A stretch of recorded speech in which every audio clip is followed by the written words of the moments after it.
Hello and welcome to today's Here's to Your Health podcast. I'm your host, Don Lintzman. My guest on the podcast today is Sam Pauley. Sam is the Director of Emergency Services here at CCMH. And Sam, thank you for joining me today.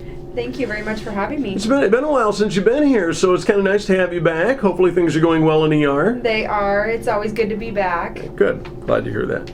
So we're in January. It is winter time, and one of the things that I went back through our podcast history. I don't believe we've ever talked about frostbite until today, but it is January. We've had some cold weather. We know there's going to be more cold weather on the way. People do like to spend time outside, even in the winter time, and that's fine. But frostbite truly is something that we need to be paying attention to. So let's start today by just talking about what frostbite actually is. Yeah, so frostbite is an injury that's caused by freezing of the skin and the underlying tissues. The early stages of frostbite is actually called frost nip, something I didn't previously know. It causes a cold feeling followed by numbness. As frostbite gets worse, the affected skin may change color and become hard or waxy looking. And I'm going to tell you a really interesting story. And if the people who are listening today, they want to listen in, it's fine. This is not anything that's a state secret. Most of the time I pick these podcast topics because it's something that I've experienced in my own lifetime. So when I was a child, we used to walk home from school every day 2 miles. And of course I tell my kids this story all the time, right? We walked uphill to and from school and 6 feet of snow, right? Yep.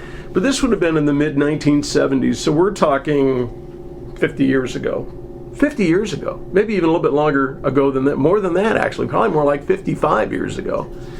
We're walking home, obviously January, cold, gloves on, hands in our pockets. Get home though, take my gloves off, and my hands are literally white. Yeah. White. So that frost nip thing you're talking about, I personally have experienced that. And I'm telling you, that is no fun whatsoever. Because once you get that, then it's the whole thawing out process, which is not any fun at all. But before we get to the thawing out process, how do you get frostbite? I mean, I think there are a lot of people who would say, I've never had that. Well, believe me, it's possible, and in many instances, I think more possible than people imagine it is. Yeah, so, any exposed skin is at risk of frostbite in conditions that are freezing cold and windy or wet.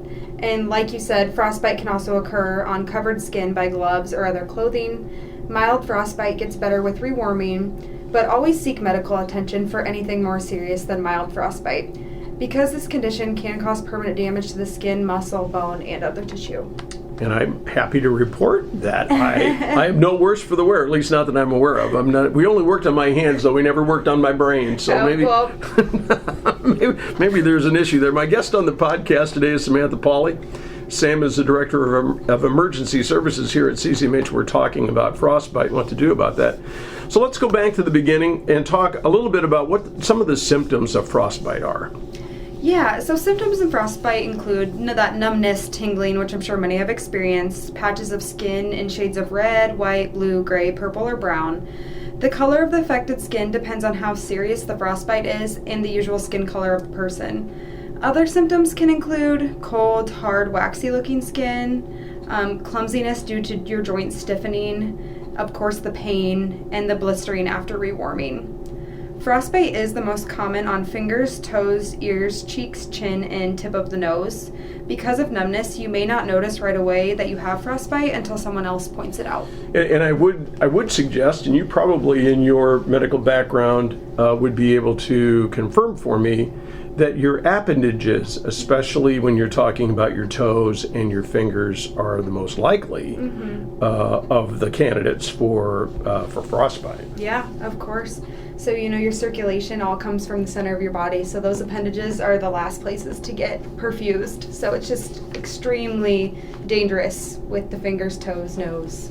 And I would tell you that cold, hard, waxy-looking skin, that's a deal, man, because that's what we had when I was a kid. That's what I had when I was a kid. Well, actually, I had my brothers because we were all together, but we had that, and so that is a deal.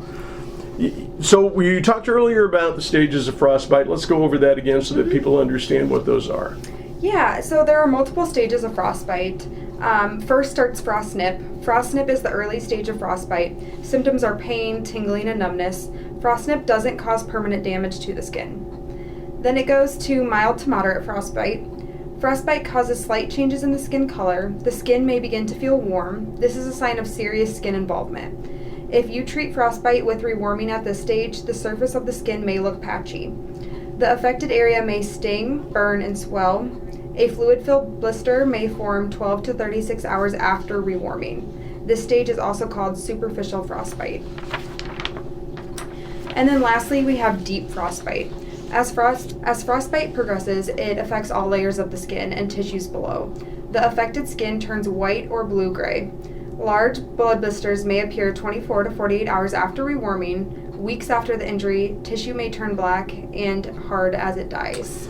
And I think one thing for people to keep in mind is that if you do end up with deep frostbite, now you're talking about real tissue damage. And that if it goes untreated, and this is why the medical part of this I think is so important, if it goes untreated, it can lead to more serious complications. Yeah, those complications, I mean, you can end up losing that limb or that appendage that it's affecting, so it's very serious. Yeah, and I'm aware of when I was a child that there were at least some people, and of course, again, this is 50, 60 years ago. Hard to imagine it's that long ago.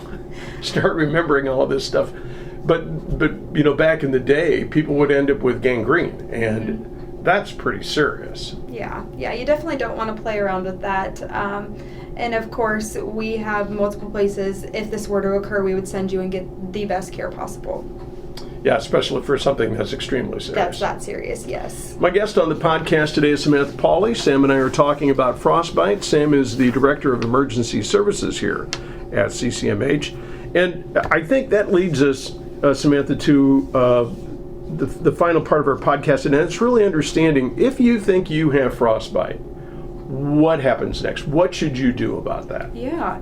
So of course you want to get out of the cold, first and foremost. Then remove any wet clothing. If you suspect hypothermia, wrap up in a warm blanket. Protect the injured area from further damage. Don't walk on frostbitten feet or toes if possible. Take a pain reliever if needed, and drink a warm, non-alcoholic beverage if possible. And there are times when you're involved in outdoor activities in the winter when this could be, when frostbite could happen very quickly and very easily, but you don't realize it. And I think some of those things are like shoveling snow, or sledding, or skiing, or ice skating. In essence, you're working up a sweat, and once you stop those particular activities, the cold really sets in. And I think I would hope that you would agree with me that it's easier to get frostbite than people imagine it is. Oh, yeah. Yeah, it definitely is. And sometimes, like we mentioned earlier, you don't even notice it until later on. So we were going to, you're going to do some things that you have to do before you get in contact with anybody. When is the exact time, or as close to exact as we can make it, that you should see a doctor about frostbite or potential frostbite? Yeah, so I always go by you would rather be safe than sorry. But other than frostbite injuries need to be checked by a healthcare professional to find out how serious they are. Always seek emergency care if intense pain, even after taking a pain reliever and rewarming, is still happening, intense shivering, slurred speech, drowsiness, or trouble walking. People with frostbite also might have hypothermia. Shivering, slurred speech, and sleepy or clumsy are also symptoms of hypothermia that you want to watch out for. In babies, the symptoms are cold skin, a change in skin color, and very low lethargic mannerisms. Hypothermia is a serious condition in which the body loses heat faster than it can be produced by the body. And hypothermia is an extremely serious condition, I think. Yeah, it's never something to mess around with, and we're open 24/7, so don't ever be afraid to come in. And I think that we're talking about this today, but I think people have to understand, as rare as it might be, because I don't know, in your experience, have we ever seen anybody with frostbite or hypothermia in our emergency room? Not since I have been here. However, the paramedics, they can tell multiple stories on cases, where a car goes into a lake and it's winter or anything like that happens. It's just in a blink of an eye, something can happen. So. And we've been blessed this year. It hasn't been all that cold. We've gotten very little snow.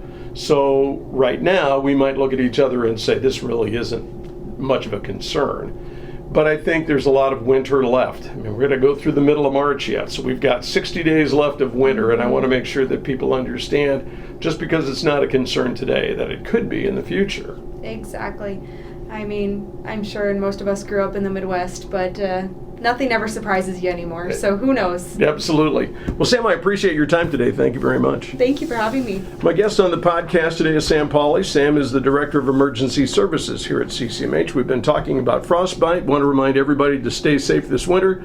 If you get into a situation where you think that you may have some frostbite, would encourage you to call 911, come to the ER, and let us make sure that we can take care of you and keep you safe and healthy. I'm Don Lintzman, your host for the Here's to Your Health podcast. Thank you for listening today. Have a great day.